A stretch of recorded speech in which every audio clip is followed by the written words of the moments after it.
Yo, what's up, man? It's your boy Focus. I'm back with another video. Please make sure y'all hit that like and subscribe on your way in. I'm gonna just go ahead and get right to it. So I'm about to change out a light. It's a porch light. We're going from an older fixture to a LED installed inside of it. I guess you can call it whatever. I'll show it to you in a second. Anyway, these really easy steps. Anybody can do this, any level. Just follow the steps I'm telling you and we'll get right to it. So let's get into it. So this right here is the bulb that we're replacing. Simple mount right there, nothing too bad. A couple screws. There should be a bracket right behind it just holding it all together. And we're gonna put up, hold on, this thing right here. See how right there? This right here is your conductor, it's your ground, it's your neutral. So we're gonna go ahead and we're gonna throw that up there. Real simple, real easy. I'm gonna show y'all how this works. So first thing you wanna do is unscrew these caps right here. You take these caps off, you're almost done with the, I took the other one off already, and then it should just pop right off. Then you'll expose all that wiring. Seeing what we got right here, this right here is the bracket. Please make sure you turn the power off anytime you do anything electrical. Do not work anything hot if you're not certified in it or it's not a reason that you have to. This ticker right here, low voltage, non-contact low voltage detector. Got mine from Klein. Push the button, check it, make sure everything's off. What you want to do first is you want to check it on a live source to make sure that it works. I've already done that, but right here and everything's dead. So now we can start taking them apart. This right here is your neutral. This right here is your hot, and the ground goes to the actual metal or whatever the fixture is. It could be green. In most cases in the house, it's bare or copper, aluminum, whatever. So here it looks to be 14 gauge wire, call it 14-2. It means it's two conductors and this is the ground. It's just not, it's not a conductor. So it's, 14-2. So anyway, I do not have a GoPro, so I'm gonna start taking this apart and I'm gonna show y'all the next step after I do it. Well, let me show y'all real quick. So when you screw these wire nuts off, you'll see that they're in there kind of like, this one's probably stranded. Yeah, stranded. So we take that off, I'm fighting with it. Hold on. All right, you see right here on this is what it looks like. It's kind of messed up a little bit, but yeah, that's what it looks like. Stranded wire. And this is solid wire right there. So, and that's what that one's gonna look like. And then we're just gonna reconnect the ground on this one to where that ground is there. Hook that up to the white, hook that up to the black, and we'll have light. So I'm gonna go ahead and I'm gonna do that. I'm gonna kind of show you how to put one of the wire nuts on one of them so you know how to do it for all of them.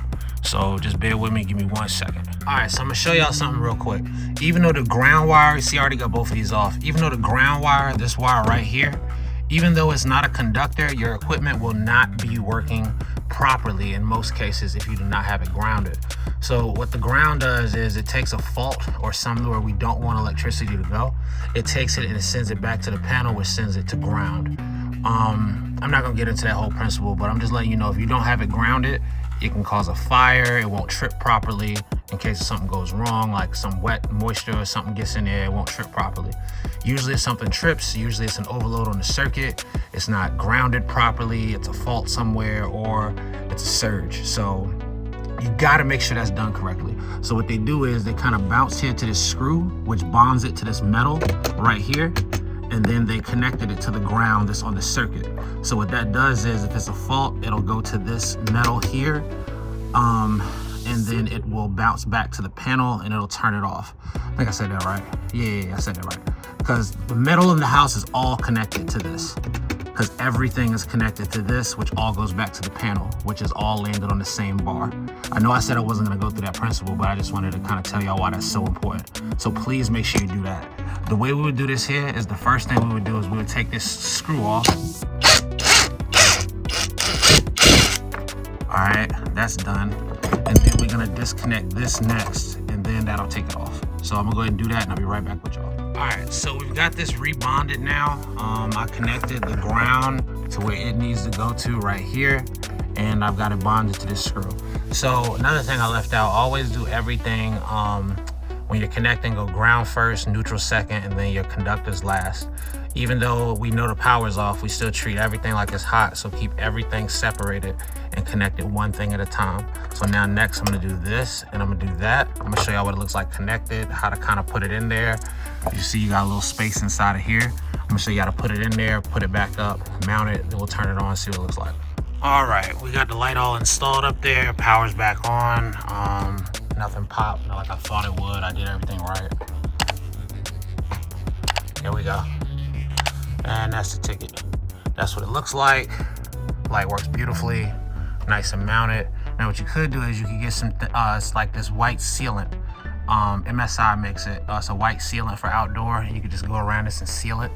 I don't have any right now, but you can throw some sealant around there, just keep the moisture out. And you see this little lip right here, just keep the moisture out. But that's pretty much it right there, man. That's all it is. All right, so to go over what we did, just remember, always turn the power off. If you're not confident, don't jump in there. But this is something that you should be able to do if you get a new light fixture, whatever the case may be. If you have more than one conductor in there and you're not sure what's going on, like if it's like two coming out of there and you got to tie into two, just take the other one off and just tie into the two. But right now, you know, we just got one, we're dealing with one. So if you have more than one conductor, like if you got three going there, the light, and then two other ones, you might want to do some research, call somebody. But I'm telling you, all you would have to do is just take them off, put them back under that wire nut and twist them together. You do not twist them together before you do the wire nut, contrary to popular belief, because they could come undone. You need to put all of them in there one at a time and then twist it, and they'll twist themselves up inside of the wire nut. Other than that, man, you know, it's your boy Focus, home improvement, just doing a little something. But I like this light. So, you know, beautiful light. So you're supposed to get up to 15,000 hours off of it. So you ain't gotta worry about changing it. When you do, just buy a new one. Other than that, appreciate y'all stopping through. Hit that like, subscribe, drop in a comment if you do it a little different, if you got some tips or whatever, or how your home improvement is going with your electrical. I'm down to answer any questions you got. Let me know. Appreciate y'all. Peace. All the care, the support. I thank you for that. That's what kept me going. That, knowing I'm nice. So I can just say whatever I feel pretty much.